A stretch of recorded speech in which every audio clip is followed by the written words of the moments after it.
Matteus 24, dit is 'n baie spesifieke geleentheid in die oomblik. Toe Jesus van die tempel af weggaan, het sy disippels nader gekom en sy aandag op die tempelgeboue gefestig. Maar hy antwoord die disippels: sien julle al hierdie dinge? Dit verseker ek julle, hier sal nie een klip op die ander bly nie, alles sal afgebreek word. Nadat Jesus op die Olyfberg gaan sit het, kom die disippels alleen na hom toe en vra: sê vir ons, wanneer sal hierdie dinge gebeur en wat sal die teken van u koms en van die einde van hierdie wêreld wees? En Jesus antwoord hulle: pas op, dat niemand julle mislei nie. Baie sal onder my naam kom en sê, ek is die Christus. En hulle sal baie mense mislei. Julle sal die rumoer van oorloë en gerugte van oorloë hoor. Pas op, moenie verskrik word nie. Dit moet kom, maar dit is nog nie die einde nie.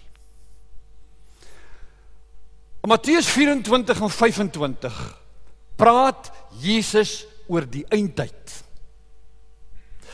Dit is 'n onderwerp, broers en susters, wat baie mense geweldig interesseer, maar tegelyk ook baie ander mense verskriklik bang maak. Baie kerkmense het al reguit vir my gesê, ons hou nie daarvan as dominees oor die eindtyd of oor die tekens van die tye praat nie. Dit maak ons neerslagtig om te hoor wat alles in die wêreld aangaan en wat vorentoe dalk nog op ons en ons kinders wag. En ek moet dit vanmôre toegee, om oor die toekoms van die wêreld na te dink en daaroor op te lees, kan nogal 'n depressing onderneming word. Want die pad vorentoe, broers en susters, skyn nou nie juis vanmôre met rose besaai te wees nie. Dit het Jesus immers alreeds 2000 jaar gelede vir sy disippels ook gesê, moenie beter dinge vorentoe verwag nie. En alhoewel jy vanmôre optimiste het, soos onder andere die Amerikaanse populistiese wetenskaplike Steven Pinker, wat reken dat alles nog vorentoe, 50, 60, 100 jaar vorentoe in hierdie wêreld beter sal raak, kan ek met die beste wil ter wêreld vanmôre nie insien hoe so iets moontlik is nie. Maar dan weer, broer en suster, moet ek vanmôre vir jou sê, ek en jy kan nie ons ore afsluit vir die waarheid, of ons koppe soos 'n waffel se vol struis in die sand wil steek, en nie wil weet wat rondom ons aangaan nie. En tog vind ek dit elke dag. Ek vind mense met wie ek te doen kry, mense met wie ek praat, wat nie 'n snars omgee wat in Suid-Afrika gebeur nie. Hulle lewe vir nou. Hulle lewe vir hulle eie lewe, vir hulle eie huis, en traak nie met wat rondom hulle aangaan nie. Jy kan vir sulke mense niks uitvra oor wat op die oomblik in Amerika aangaan, en wat op die wêreldfront gebeur nie, want hulle weet nie, because they don't care. En ek kan die twee punte nooit by mekaar bring nie, want wanneer iemand sê, ek is 'n kind van die Here, ek is 'n Christen, welwetende dat Jesus se boodskap is, ek stuur julle die wêreld in met 'n bepaalde boodskap, kan ek nie verstaan hoe mense sê, ek gee nie om wat in die wêreld gebeur nie, dit raak my nie, dit raak nie my vrou en my huis en my kinders nie. Om die waarheid te sê, broers en susters, ek is daarvan vas oortuig, dat Christene mense is wat juis baie goed ingelig moet wees oor wêreldgebeure. En ek grondves my oortuiging 100% op wat Jesus in Matteus 24 vers 35 gesê het. Leer dit van die vyeboom as voorbeeld, sê Jesus vir sy disippels. Wanneer sy takke begin sag word en hy blare kry, weet julle die somer is naby. So moet julle ook wanneer julle al hierdie dinge sien, weet dat die tyd naby is. Ja, dit is voor die deur. Let op na die sleutelwoorde van die teks. Eers leer, dan weet en dan weer sien. Alles in een sinnetjie mooi netjie saamgevat. Wat Jesus dus inherent vir sy disippels sê is, moenie onkundig wees oor wêreldsake nie. Hou julle oë oop. Kyk, neem waar. Sien wat besig is om rondom julle te gebeur. Kry julleself in 'n geestelike gereedheid. Want as daai dae nie verkort word nie, sê Jesus, sal geen mens, selfs nie eens die uitverkorenes van God dit maak nie. Wat ek oor die volgende 2 of 3 Sondae gaan sê, gaan jy baie dikwels by ander kerke nie hoor nie. Want ons is soms in die kerk so besig met geestelike dingetjies, in my eie geestelike lewe, my eie geestelike verryking, dat ek vergeet van wat ek op die breë front ook moet beteken vir die koninkryk van God. Maar wat ek binne die volgende 2, 3 Sondae gaan sê, gaan waarskynlik nie vir jou iets nuuts of selfs verrassend wees nie. Om die waarheid te sê, broers en susters, die kans is goed dat sommige van julle hier sit, wat meer ingelig is oor die verloop van die geskiedenis die afgelope 100 jaar, of wat dalk meer weet op wat op die politieke en die geopolitieke gebied in die wêreld aan die gang is. Die gedagte met hierdie 3 boodskappe van my is ook nie, soos wat jy al dikwels by baie ander kerke gekry het, om jou elke Sondag na die erediens vreesbevange en depressief huis toe te stuur met allerlei spekulasies oor die anti-kris en die sogenaamde merkteken van die dier nie. Ek stel daarin glad nie belang nie. Maar gaan eenvoudig in die volgende 3 boodskappe gaan ek vir jou oorsig gee oor wat op die oomblik in jou en my wêreld aangaan. Natuurlik lees jy elke dag die koerant in elke kerk, wanneer jy die televisie om 7 uur aanskakel op kyk net, dan sien jy wat in die wêreld aangaan wanneer die nuus gelees word. Maar ek gaan vanmôre spesifiek met jou praat oor die veiligheidssituasie in die wêreld wat die kernwapenprobleem betref. Volgende Sondag gaan ek met jou praat oor die ekologiese krisis wat in 2017 vir ons almal as aardbewoners in die gesig staar en hoe ernstig die krisis is. In my laaste boodskap wil ek spesifiek fokus op die rol en die funksie wat die Christene in die eindtyd behoort te vervul en te speel, want Jesus stippel dit duidelik uit. En van die eindtyd gepraat, broers en susters, ek aanvaar dat hierdie gemeente alreeds bewus is van die feit dat die Bybel met die eindtyd nie vir jou en my onder die indruk wil bring dat dit iets is wat nog ver in die toekoms moet gebeur nie. Maar dat die eindtyd reeds met die geboorte van Jesus in aanvang geneem het. Dit is nou as jy die Bybel reg lees. Ons leef dus al die afgelope 2000 jaar in die eindtyd. En daarom is die boodskap van Jesus, maar ook die apostel Paulus se boodskap so dringend wanneer aan die brief aan die Romeine rig. Want streng gesproke kan die einde van die tyd enige oomblik aanbreek, selfs terwyl ek en jy vanmôre hier sit in die kerkdiens. Is jy met my?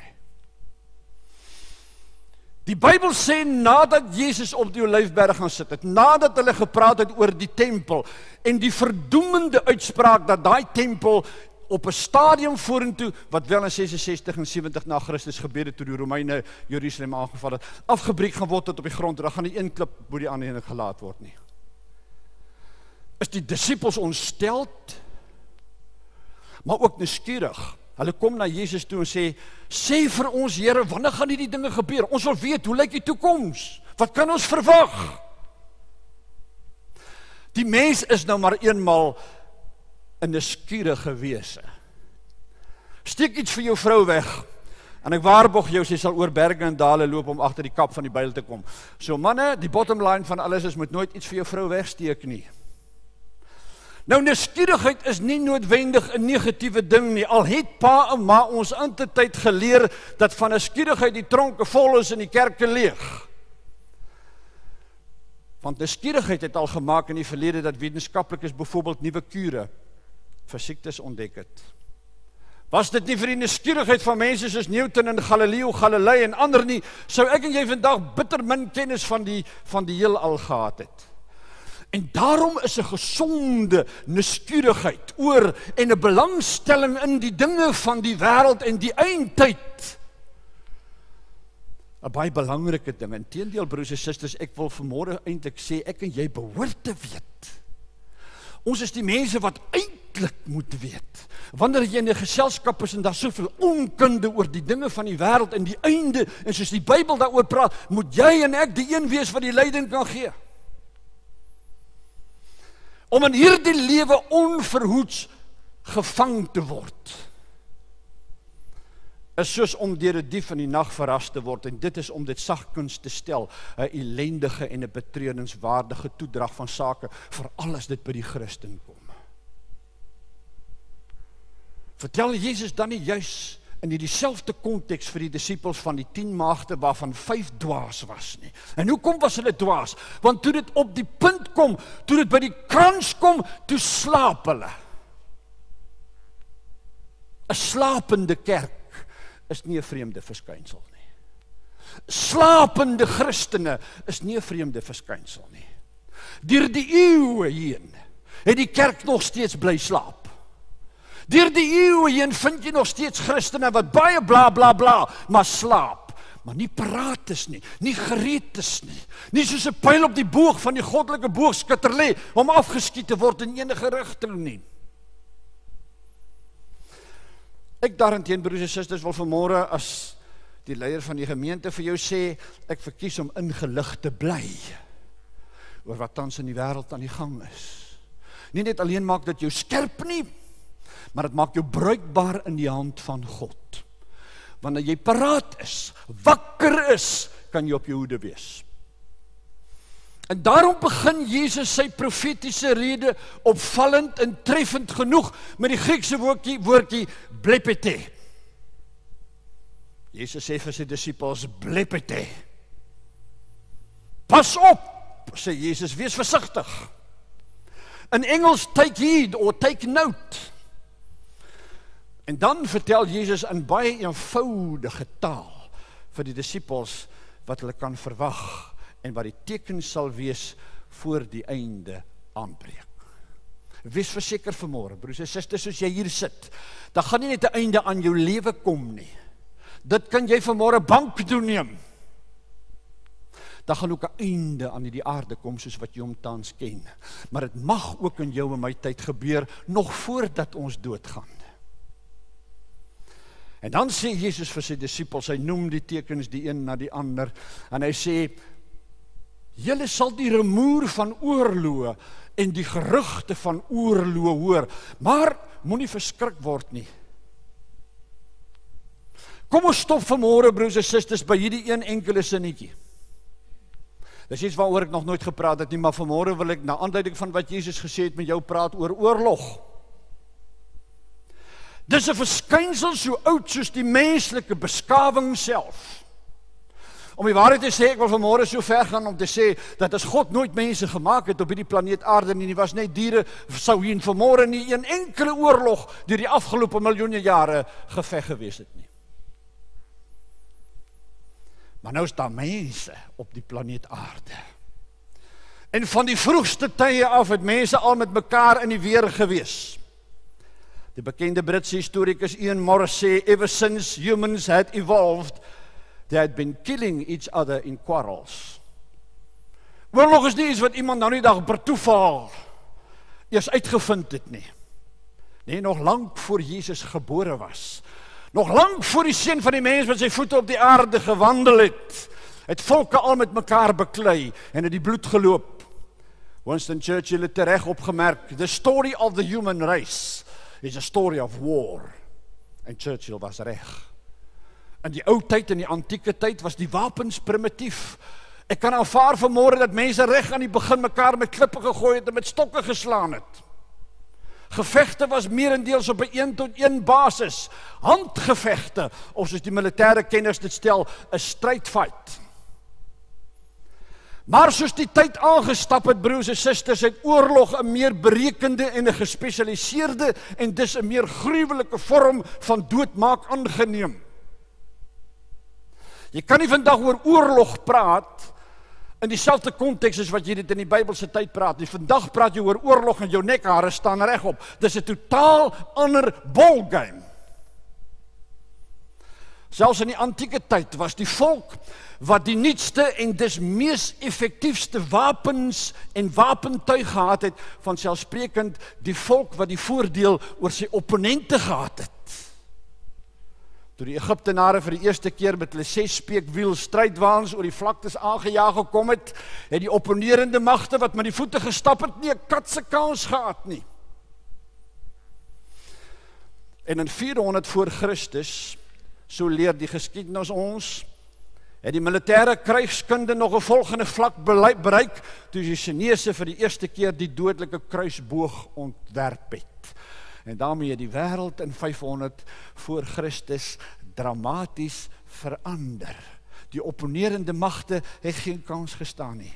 En van die Chinese gepraat, in die 9de eeu na Christus het hulle reeds, voordat enige ander volk dit kon regkry, 'n tipe van 'n buskruit ontwerp en ontwikkel, en dit op die mark geplaas. En dit het die manier van oorlogvoering, waarop jy ander mense doodmaak, ingrypend verander. Die wêreld het verander. En na daardie tyd, broers en susters, het die nuwe soort wapens wat na vore gekom het, die defensiewe sowel as die offensiewe wapens, het dit die een na die ander op die wêreldtoneel verskyn. Eers was die langloopgeweer, en as jy met 'n swaard en met 'n spies gekom het, het jy nie 'n kans gestaan nie. Daarna was dit die kanon gewees. Later die groot ystertank op die slagveld, sy verskyning gemaak, en soldate was in die Eerste Wêreldoorlog vreesbevange toe hulle hierdie ysterkolos vir die eerste keer aanskou het. Die Duitse soldate het uitgeroep, Lucifer, Lucifer. En hierna was dit soos 'n grondstorting. Jy kon die vervaardiging van nuwe en meer dodelike wapens in die wêreld nie keer nie. En in die geskiedenisboeke op skool en by die universiteit leer ek en jy van die Engelse oorloë, die Spaanse oorloë, die Franse oorloë, oorloë op land, oorloë op die oop see en later oorloë in die blou lug. En miljoene mense is deur die verloop van die tyd op hierdie aarde op bloedige slagvelde gedood. En elke keer wanneer 'n nuwe oorlog uitgebreek het, het Christene oor die wêreld heen opnuut aan Jesus se woorde Matteus 24 gedink en gewonder of die einde nie nou aangebreek het nie. Die punt wat ek eintlik wil maak, broers en susters, is dat daar was al oorloë en gerugte van oorloë in Jesus se tyd. Jesus sê nie iets wat vorentoe nog gaan gebeur nie. Jesus verwys dood eenvoudig na die eskalering van hierdie tendens. Maar in Jesus se tyd was daar reeds oorlog. En daarom is oorlog nie die teken van die tyd nie, dis 'n teken van al die ander tekens dat die einde nader kom en dat die wêreld besig is om al slegter en slegter te word. En Jesus sê, neem kennis, wees versigtig, wees wakker. Die ding is besig om nou alreeds te gebeur. Wanneer 'n mens na die wêreld kyk en kennis neem van wat in die wêreld op die oomblik aan die gang is, kom die vraag by jou op, wanneer kom ons by die punt dat ons so absoluut gevorderde tegnologie het, dat ons die aarde, die planeet waarop ons nou woon, in een oomblik kan uitwis? Dit is soos die Engelsman sou sê, die $1 million question. En dit bring my dan nou ook onmiddellik by die plek in die geskiedenis uit waarop ek eintlik vanmôre net wil fokus en jou aandag wil vestig, naamlik die 20ste en die 21ste eeu, want dit is die tyd waarin ek en jy, meeste van ons gebore is, in die 20ste eeu, en die 21ste eeu waarin ons kinders gebore is. En dit is die slegte tyd van die geskiedenis wat vir my sê dat alles het geeskaleer tot waar ons vanmôre is. Met die einde van die Napoleontiese oorlog in 1815 het die wêreld 'n diep sug van verligting geslaak. Almal op hierdie planeet aarde het heimlik gehoop dat die mensdom by 'n punt gekom het dat hy vir eens en vir altyd sy dure les geleer het en besluit het dat ons onderlinge geskille nie meer met vuurwapens gaan besleg nie. En daarom was die aanbreek van die 20ste eeu soos 'n vroeë oggendskemering aan die horison verwelkom. Vir die eerste keer in 'n baie lang tyd was daar stabiliteit en vrede in die wêreld. Die 20ste eeuse mense het geglo dat 'n nuwe wêreldorde aangebreek het, die orde van vrede, voorspoed, stabiliteit. Maar dit was 'n totale illusie. Dit was 'n blote dagdroom. Die begin van die 20ste eeu was slegs die stilte voor 'n massiewe storm. My pa het my vertel van die Tweede Wêreldoorlog. Op die 28ste Junie 1914 word die aartshertsog Frans Ferdinand en sy vrou Sophie van Oostenryk-Hongarije in hulle motor deur 'n skerpskutter met die naam van Gavrilo Princip doodgeskiet. Baie mense word doodgeskiet. Baie aanslae word gemaak op leiersfigure in die wêreld.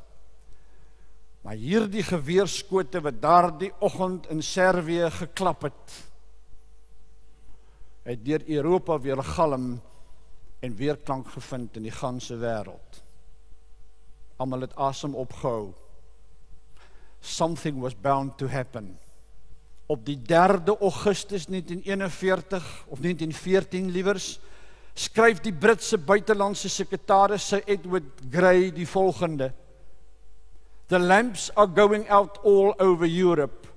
We shall not see them lit again in our lifetime.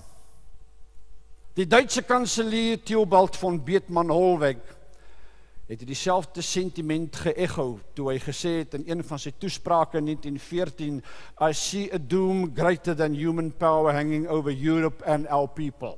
Ek en jy het in die suidpunt van Afrika nie 'n cooking clue wat mense deurgegaan het in Europa, in Holland, in België, in Duitsland, in Frankryk nie. Daarom kan ek en jy so maklik saampraat oor baie dinge in die wêreld, maar ons weet nie wat mense in Europa deurgemaak het nie. Hollweg se woorde was skaars koud. Of die magte in Europa het begin mobiliseer. Europa het begin alliansies vorm, presies wat ons nou in 2017 in Europa weer sien. Rusland het met Servië 'n alliansie gevorm en Duitsland met Oostenryk-Hongarije. Hierna skaar Frankryk om by Rusland met die gevolg dat Duitsland oorlog teen Frankryk verklaar en Frankryk teen Duitsland.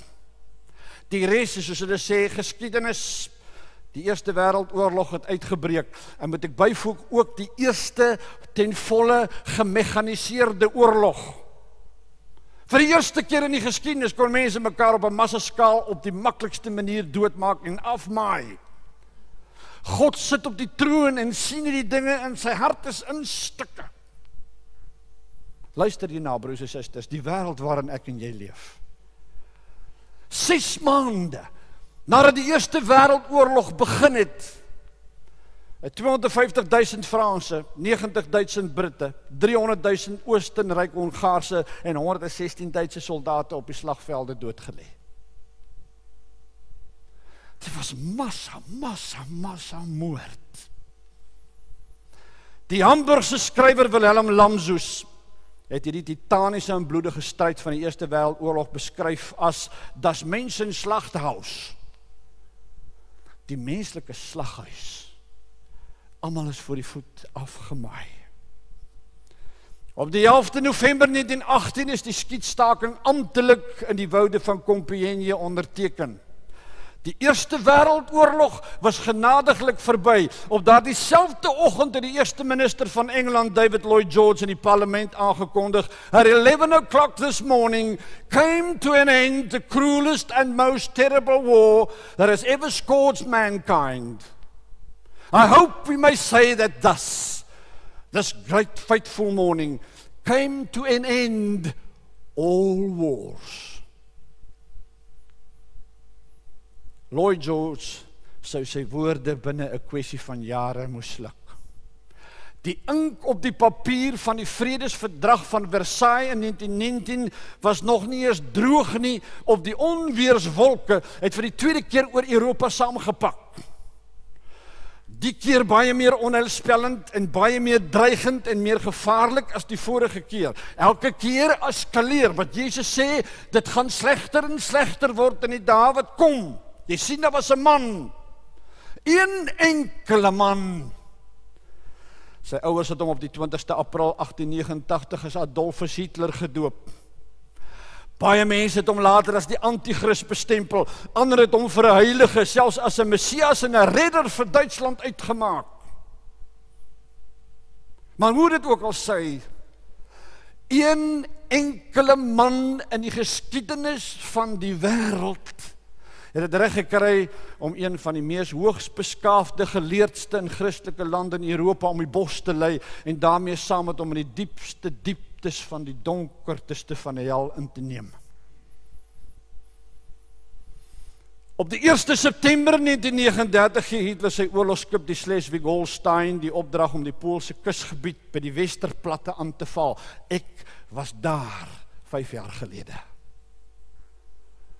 Ek het op die plek gestaan waar die eerste kanonskote van die Schleswig-Holstein geval het en ek was koud van my kop tot my tone. Hier het die wêreldoorlog begin.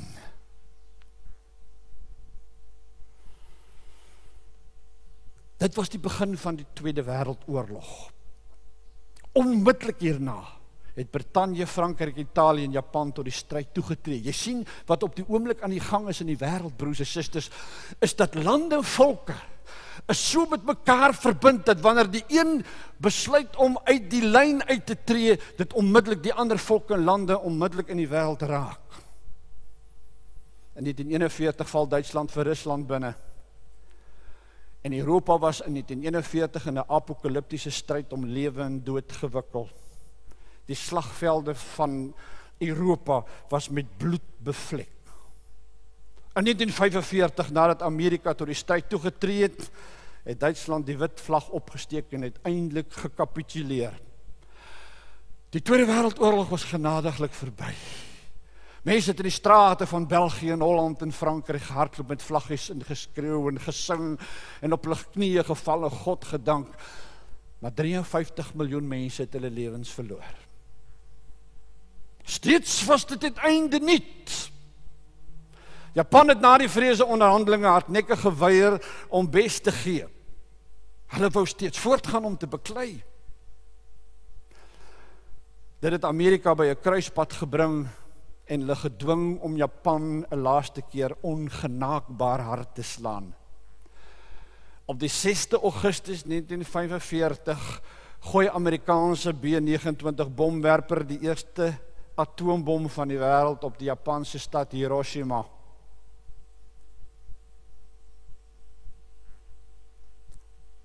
Binne 'n sekonde sterf 80.000 mense. Weg, asof hulle nooit bestaan het nie. 3 dae later, op die 9 Augustus, gooi nog 'n Amerikaanse B-29 atoombom op die Japanse stad Nagasaki. Binne 1 sekonde, 40.000 mense, weg. En hiermee die wêreld waarin ek en jy woon, onomkeerbaar verander. Die era van die strijdfight was vergoed verby. Die 20ste eeuse militêre tegnologie het nou 'n wapen uitgevind waarmee die aarde in 'n ommesientjie in 'n stuk lewenlose houtskool verander kan word. Die era van die kernwapen is ingelei. The game of death had begun. In Matteus 24 vers 6 praat Jesus van oorloë en die gerugte van oorloë. Hou gerus in gedagte, broers en susters, dat toe Jesus geleef het in 30 en 33 na Christus, dit die tyd van die spies, die skild en die pyl en boog was. En Jesus was bewus van die erns van oorloë en van stryd en van bloedvergieting. Hy self is deur die Romeine op 'n wrede manier om die lewe gebring. Maar jy kan die tyd van Jesus, met alle respek gesê, nie vandag, met vandag se wêreld en vandag se wapenarsenaal naastenby vergelyk nie. In Jesus se tyd het duisende soldate tydens 'n militêre veldslag gesneuwel. Hulle het gelê soos wanneer jy mure spuit met doem en hulle lê so. Vandag 2000 jaar later, in die tyd waarin ek en jy en ons kinders leef, kan daar met die druk van een enkele knoppie 'n hele stad, selfs 'n hele kontinent in 'n kwessie van minute uitgewis word. En net om my punt huis toe te bring, broers en susters, toe die koue oorlog tussen Rusland en Amerika in die 60ste op sy velste was, die hoogtepunt of die laagtepunt, hoe jy dit ook al wil sien, het die kommuniste jou werklik waar besluit om 'n missielbasis in Cuba op te rig. Wys jy hoe vinnig kan dinge in die wêreld verkeerd loop, in 'n oomblik, in 'n oogwink. Dit het die koue oorlog in die 60er jare nog kouer gemaak. Trouwens, dis vandag 'n alombekende feit dat John F. Kennedy tydens die Kubaanse missielkrisis sy vinger de facto op die knoppie gehad het. Dit was die naaste wat ek en jy in hierdie wêreld aan 'n derde wêreldoorlog gekom het.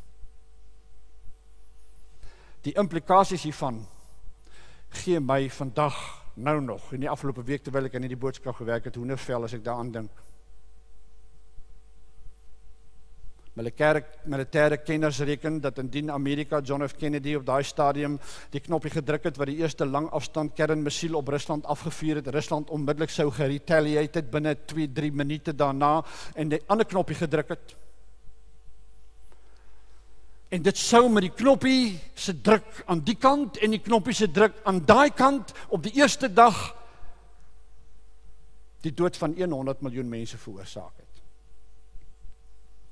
Volgens militêre kennis sou die oorlog 3 dae gevoer gewees het tussen Amerika en Rusland en 500 miljoen mense sou reeds gesterf het. Op daardie tydstip, terwyl Amerika en Rusland met mekaar in die weer was, het Rusland 12.000 kernmissiele in sy silo's gehad.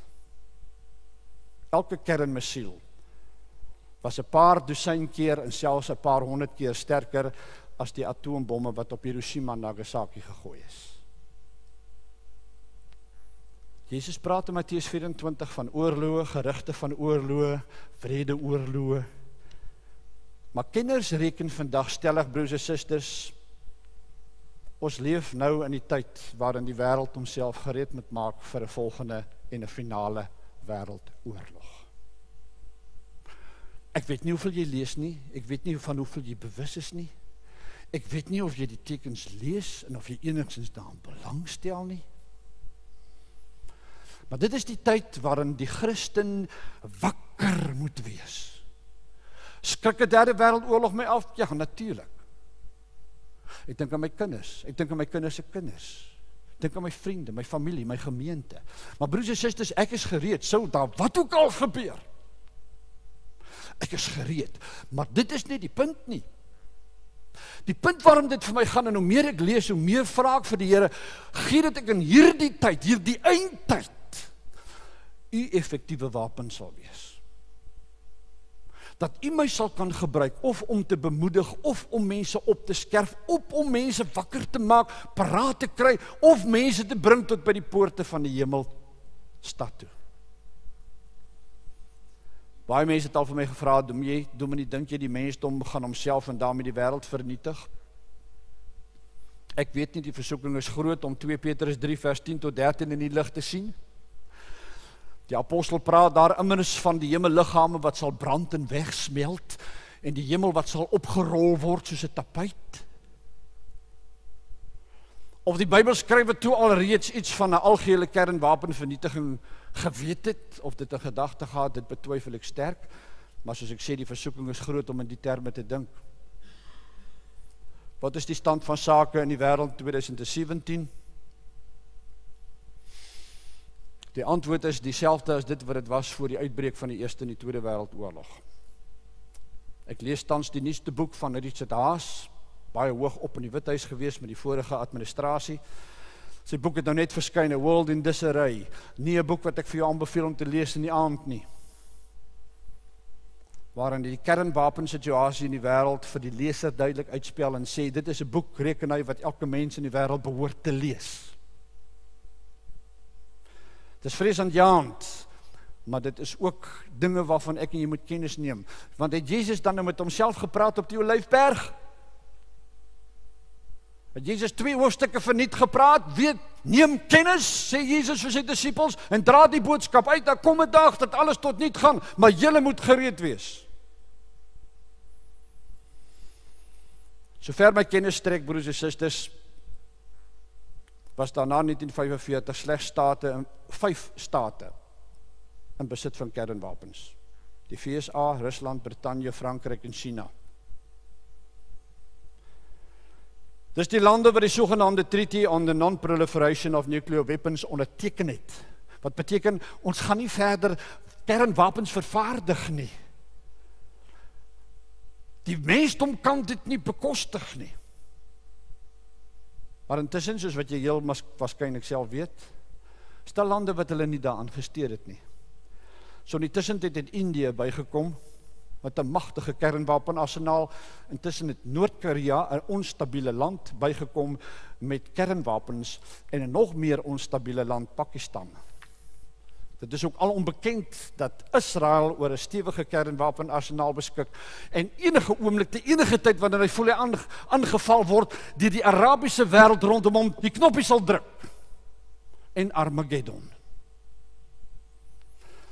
En soos wat julle heel waarskynlik ook weet, is Iran nog steeds van plan om in die nabye toekoms sy kernwapenprogram te voltooi.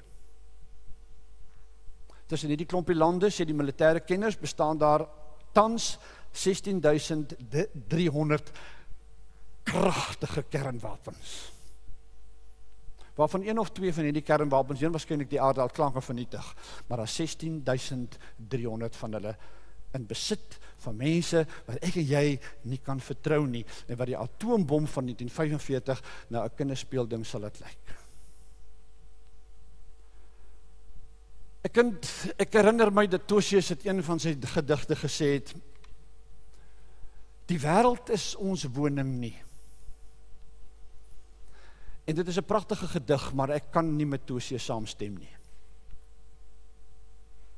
Want hierdie wêreld is jou en my woning. Ons het geen ander woning nie. Dis die plek waar ek en jy bly. Dis die plek waar ons kinders bly. Dis waar die plek waar ons kinders se kinders moet bly. Dis 'n plek wat moet veilig gehou moet word vir die toekoms, vir môre, oormôre. Daar is nie nog 'n ander planeet nie. En as hierdie woonplek eendag deur ons eie hande werk en deur ons eie toedoen vernietig moet word, het ons geen toekoms aan dese kant van die graf nie.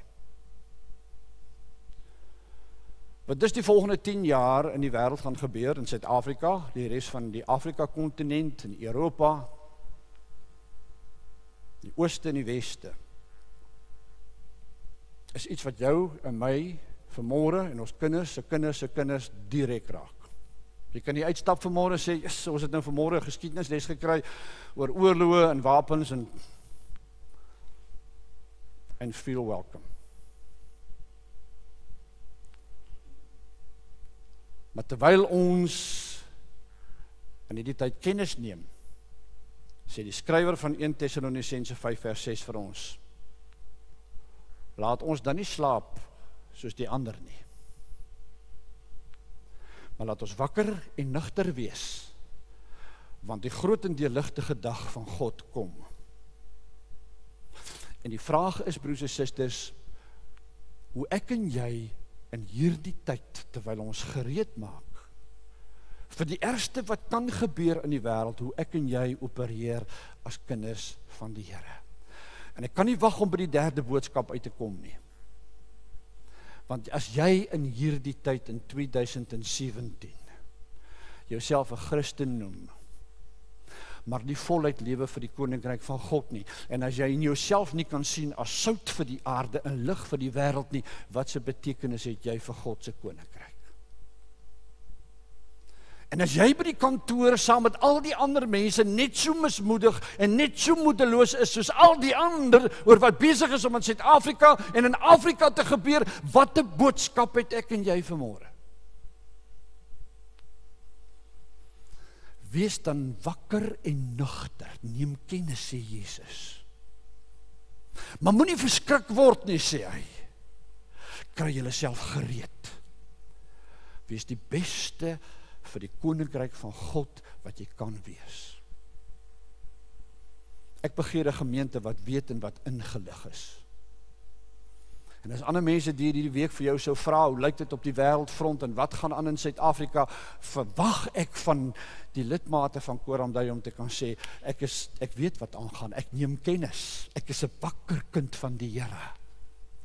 Maar ek is nie 'n verskrikte kind van die Here nie. Ek het die wapenrusting van God aan. Kom, laat ek jou vertel van die een wat in beheer is van die wêreld. As ons dit nie kan doen nie, broers en susters, waarvoor sit ons vanmôre hier? Waarvoor het die disippels hulle tyd gemors om na Jesus te luister en 2 hoofstukke lank te hoor wat hy alles te sê het, indien ek en jy die wêreld waarin ons woon nie ernstig neem nie? Stuur jou vanmôre met hierdie boodskap huis toe om te gaan diep nadink. As jy iemand is wat die evangelie van Christus diep na waarde skat, dan is dit 'n boodskap wat by jou sal bly en nie by jou sal verbygaan vanmôre nie. Amen.